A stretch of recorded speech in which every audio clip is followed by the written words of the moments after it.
God bless America. Hello, everybody. I am the Talk Radio Protege. This is the Protege program. Thank you so much for joining me today. I have a couple of things that I want to talk about. First of all, I would like to apologize for the tardiness of this video. I will use the excuse that extenuating circumstances beyond my control contributed to the tardiness of this video, but I hope that you will enjoy it nonetheless. I think that I'm going to have a little bit better video as an accidental result of the extenuating circumstances, but let's get right to it. Donald Trump broke the presidency. It's time to get rid of the job altogether. This is the headline from USA Today. And this is another example of something, a phenomena, I guess you could call it, that I have observed over the years, and I'm sure that you have as well. Democrats want the toys that they can't play with broken. If they can't win the game, they want the game to be banned. And I'll get some more into this analogy about games as we get into this column. But to sum up, this USA Today writer, Tina Dupuy, I'm not going to try and pronounce that name for the rest of the video, wants the presidency and the Electoral College abolished. Let's have a look-see here. Tina says, Donald Trump is proof that the U.S. presidency is broken and democracy is in peril. It's time to amend the Constitution and abolish the presidency. So what does Donald Trump do that is proof that the U.S. presidency is broken? Now, in my opinion, let me offer my opinion really quickly.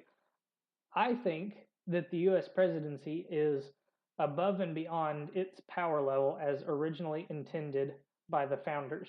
But that's not what Tina is saying. Tina says that Donald Trump demonstrates that the presidency is broken.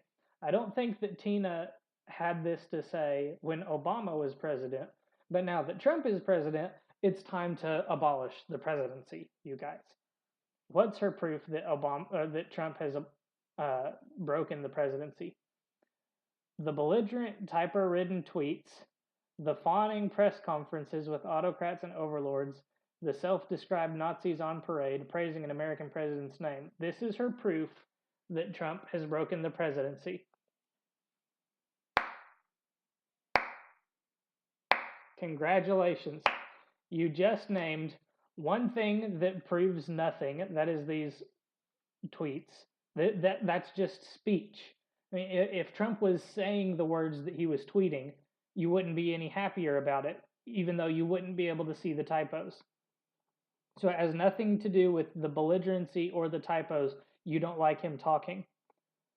The press conferences probably refers to his press conferences with Kim Jong-un and Vladimir Putin. Now, these press conferences look a little bit rocky, to be sure, but they have not resulted in any actual bad foreign policy. So you get a half of a point for your press conferences part. And then you cite the 20 self-described Nazis on parade praising President Trump. So again, you get no points because you've named something that is outside of the control of the president. It's not only is it outside control of the president, it's irrelevant. Nazis can't elect a dog catcher to the small town of Nowhereville, America, because there's not enough of them. There's not a town small enough to have enough Nazis in it for them to run the place. Nazis are irrelevant in United States politics. I want to skip to the next paragraph now. This is a man who openly conspired to cheat. Okay, you're either lying or you're simply taking the least generous interpretation of the president's statement in question, which I'll talk about in a moment. And I would tend to believe that you actually believe that when the president said, maybe the Russians can find Hillary's missing emails, that he was trying to tell the Russians to go do so. Never mind the fact that the Russians would not do anything just because President Trump said so in a kind of irreverent manner. That was obviously a joke. And anybody that has a shred of generosity in their heart for their opponent's words would get that it's a joke. Tina has no generosity in her heart for her opponents, or she's lying about what the president said. I'll let you decide. Conspired to cheat with the help of a hostile foreign nation in a federal election. On election night, he came in second place. Let's talk about that. We'll be talking about this, the next bit here, the quote-unquote scab of slavery in the Constitution. He came in second place. He came in second place in an election game that doesn't decide the winner. The popular vote does not decide who wins the presidential election in the United States. Analogy time. This is where the game comes in.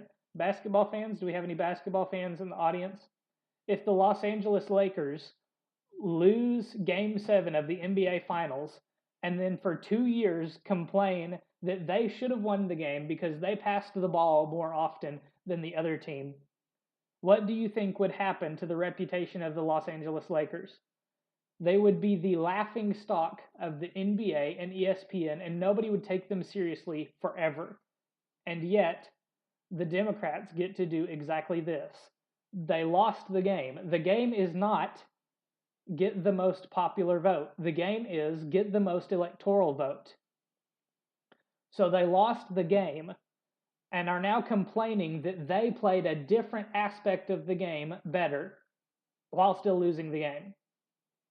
I mean, we could, there's all kinds of analogies. We could make this an analogy about American football or perhaps even soccer. I don't know the game of soccer very well, but let's say that there are two teams playing soccer, and of course the objective of the game of soccer is to score more goals than your opponent, and one team plays perfect defense, except for one moment. Then they make one mistake on defense, which allows the other team to score, and the other team plays much worse defense. They make much more mistakes, but the mistakes are not as egregious as to allow the other team to score.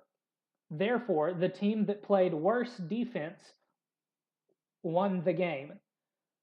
Would the losing soccer team be just in saying we played better defense, therefore, even though we scored fewer goals, we should win the game? That would be the laughing stock of the soccer / football. I don't know how you want me to pronounce that for you European viewers. They would be the laughing stock of the soccer world. American football, you could say, we can make it an example like this. Two teams play American football. One team wins the game while advancing fewer yards down the field. And the team that advanced more yards down the field said, yeah, they scored more points, but we should be the winners because we advanced more yards down the field. We did more with the football besides scoring points, of course. The game of the presidential election is not a game about the popular vote. The popular vote is diddly squat because it's all about the points are scored in the electoral college, not on the popular stage. Let's talk about why that is for a few moments. And to do this, we need to go all the way back 200 years ago, back to the founding of this nation. What happened at the founding of this? What kind of nation was founded with the signing of the Constitution? I'll give you a hint. It's not the country that exists today. And I don't mean that in the revolutionary type sense. I just mean that I think the founding fathers would say this isn't what we had in mind. I don't think that they would say that the United States, that their experiment has failed. I think that they would just observe that the United States of America is not the country that they, as it is today, is not the country that they founded. The founding fathers wanted a federal country to represent a conglomerate of independent sovereign states. Now, for those of you who are educated in the United States of America education system, a state does not mean one of the 50 states of the United States of America. A state, you know what, let's just pop open a new tab here and state. A nation or territory considered as an organized political community under one government. So Germany and Italy are states. They're European states. They're sovereign government entities.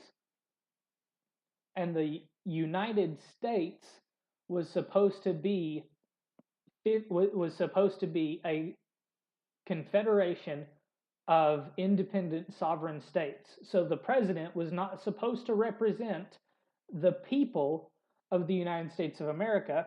He was supposed to represent the states, the confederacy of the United States of America. And that's why the Electoral College selects the president and not the popular vote, because the president's not supposed to represent the population. If the president was supposed to represent the populace, he would belong in the House of Representatives. The Speaker of the House is the president of the popular vote, if you will, because the House of Representatives were selected by popular vote in the beginning of the United States of America. And therefore, the Speaker of the House would theoretically be the most popular representative of the House of Representatives. The Senate, of course, was supposed to represent the interests of the states legislatively. The senators were not supposed to also represent the people. The people have their representatives in the House. The states have an executive in the president, and they're in the Senate. And we have totally obliterated this idea because we elect senators by popular vote according to the states now. So taking the Electoral College out of the picture would be another way of stripping away power from the individual states. But got off in the weeds a little bit there. Let's move along. I want to talk about these last two sentences here. He's made refugees begging us for mercy into orphans, hoping it will deter other asylum seekers. He's now poised to put a man on the Supreme Court, Brett Kavanaugh, who believes in supreme leaders if they're Republican, that is. Now, this first sentence here is just conflating refugees with economic migrants. And secondly, it is within the purview of the president to deter asylum seekers or immigrants from this country. Congress has given him that authority. If you have a problem with the president doing this, take it up with your congressman, because they gave him that power. He's poised to put a man on the Supreme Court, Brett Kavanaugh, who believes in supreme leaders. This is not what Brett Kavanaugh said. I read the sentence, I read the writing. Brett Kavanaugh said it might be better for the nation if the president couldn't be indicted, because an indictment is what's the word I'm looking for? Is an inhibitor on the exercising of his executive administration. That's what Kavanaugh said. I don't think he endorsed that position. It's just it's an idea that he floated, and it is, I don't remember exactly how the saying goes, but it's the mark of intelligence to be able to entertain without embracing an idea. Let's move right along. Russia attacked our country. The target was Hillary Clinton and liberal democracy, and they hit their mark. Now, here's an unpopular opinion. Russia did politically attack our country, and they wanted to undermine our representative republic, not a liberal democracy, because we're not a democracy, we're a representative republic. By attacking the foundations of our representation, the representative republic, Russia attacked Hillary Clinton and Donald Trump. It is evident in more than one place that some Russian agitators were behind both left-wing and right-wing messaging during and after the election. We don't have time to go through that evidence now, because I want to move along and I want to spend some time playing with numbers. Because if you skip down to this next these next lines here. If you're stunned that President Donald Trump is still in office because he's so horrible and so unpopular, excuse me, he actually has a 50% approval rating. Don't know if you're aware of that. So he's not actually that unpopular. So obviously corrupt, obviously to you, maybe because you can't take a joke and you have no generosity for your opponents. But anyway, you're not alone. The overwhelming majority agrees with you. Oh, please, please tell me how the overwhelming majority could be more than 50%. Only about 25% of eligible voters voted for president. Grab them by the P word. Okay, let's talk about that. It's time for fun with numbers. Let me open up an Excel spreadsheet and let me show you how they get this ridiculous 25% number. According to Pew Research, 13,750,000 is that? No, that's 137 million. Let me put some commas in there to help me read. That's 137,500,000 total votes were cast in the 2016 election. 62,984,828 votes were cast for President Trump. 65,853,514 votes were cast for Hillary Clinton. According to Pew Research, 137.5 million is 61.4% of the eligible voting population. That means that there were approximately 223,941,368 eligible voters in 2016. Now, some more numbers. 46.1% of the total votes cast in the 2016 election were for President Trump. That means that 29%, 28% of the eligible voting population voted for President Trump. So not only are you inaccurate here when you say that 25% of eligible voters voted for Trump, you're off by about 3 points. Should be 28%. By comparison, 29% of eligible voters of votes cast for President Clinton are the percentage of eligible voters. So a minority of people apparently wanted President Trump or President Clinton. There was not a majority of eligible voters that cast votes for either of the candidates, but of the total votes cast, you can see that there was a discrepancy. We're still talking about the popular vote here. Now, I've already told you how the Electoral College decides who is the president, because the president is supposed to represent the states, not the populace. The only reason that we're talking about this is because of this ridiculous claim that only 25% of eligible voters voted for President Trump. Now, there were some voices that were not heard in the 2016 election. Namely, 38.6% of the eligible populace did not cast a vote. And it is unfair to say that these eligible voters that did not vote would have voted for Hillary Clinton. It is disingenuous to say that because only 28% of the populace voted for Trump, that means the rest of the country did not vote for him, because it's not the case. This is a terribly written column, and it's just based on this paragraph alone. Next little section, impeachment won't remove Trump from office. Now, there's a lot of discussion of history here, but the short version is impeachment will remove Trump from office.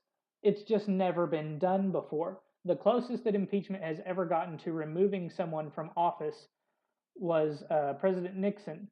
They talked about him here a little bit. The threat of impeachment got Nixon to step down, but impeachment as a whole has failed. It's never lived up to its promise. It's because it's never been carried through in its entirety. Impeachment is just step one. Impeach 45 also means that Trump has to be convicted of a crime before he will be removed from office. I don't think that the Supreme Court will ever remove a president from office just because he is impeached if the Senate doesn't convict. And that is what has to happen. the impeachment is only the first step. Let me see. I think that I thought that they talked about Nixon here, but apparently not. It's just that one line. So impeachment is impeachment. I'm getting stuck in my words. I'm just going to move on. I don't think there's a lot more that I need to say about that. Abolish the presidency to save democracy. Again, this is the left saying, we can't play with this toy, so we want to destroy it. We didn't win the game, so we want the game to be banned. And it's quite typical of the left. And through this last section, you're going to see that it is in fact typical of the left. In 1973, the idea of abolishing the presidency came up after the second inauguration of Richard Nixon.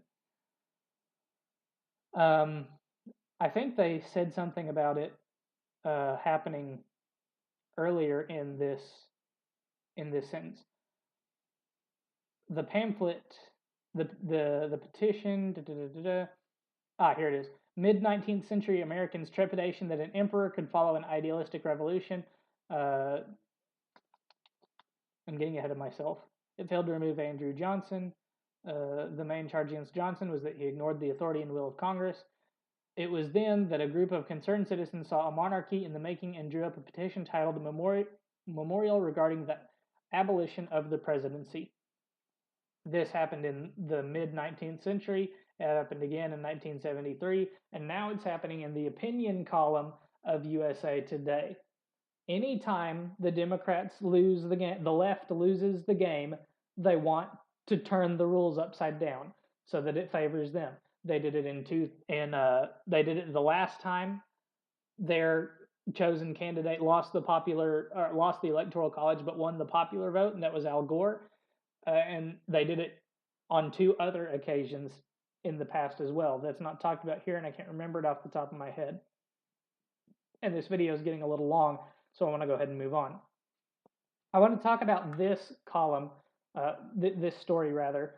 Queer Eyes, which is a show on Netflix, one of the cast members' name is Jonathan Van Ness, and he tweeted saying not all Republicans are racist, and his fans are giving him quite the backlash. Let us look and see what exactly he said. Queer Eye star Jonathan Van Ness was forced to defend himself against fans who were upset with the hair guru's message of trying to bridge the gap between Democrats and Republicans. Not all Republicans are racist, just like not all Democrats are evil. Okay, here's the tweet. We have to stop demonizing each other. Unless you're actually racist, then you suck. Trump is racist. Not all his voters are necessarily. We got to remember we're all in this together. And many individuals, some of whom I do not want to read, tweeted back saying things like, I couldn't disagree more with your stance, mutual understanding that's racist. They are. All Republicans perpetuate institutionalized racism. We're not all in this together. If we were, Trump would never be in office. Republicans do not want to compromise. They do not care about us. They never have. Now, this is part of a compromise issue when it comes to the Democrats and the left. I'm just going to say these comments and I'm going to stop it there. The compromise, as the word is used by the left, means capitulation. It doesn't actually mean compromise, because compromise means that you get a little bit of something that you want. I get a little bit of something that I want, and neither one of us is really happy about the outcome. That's what a lot of compromise looks like. But when the left says compromise, they mean compromise in the sense that something is not viable anymore. I want to just do a really quick, if I can spell the word right.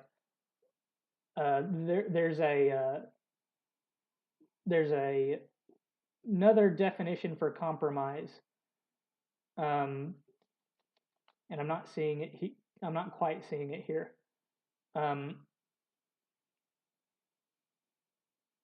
But the idea behind this other definition of compromise is that something is unviable anymore. Like a spy's cover has been compromised. His cover is no longer viable. It's not what it used to be. It has been ruined. And that's what the left wants Republicans to do when they say compromise. They want Republicans to leave their platform. They want it to no longer be what it once was.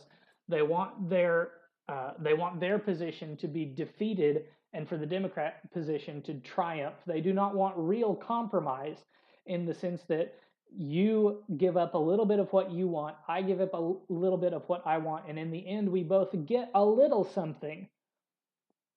Not only that, the left and sometimes the right takes has especially in today's climate takes such extreme positions that there is no compromise.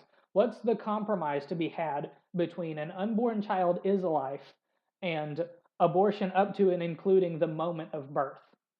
What's the compromise between those two ideals? Because to back down off of the point of the unborn child is a life means that you're now saying the unborn child is not a life, and that's total capitulation. That's not compromise.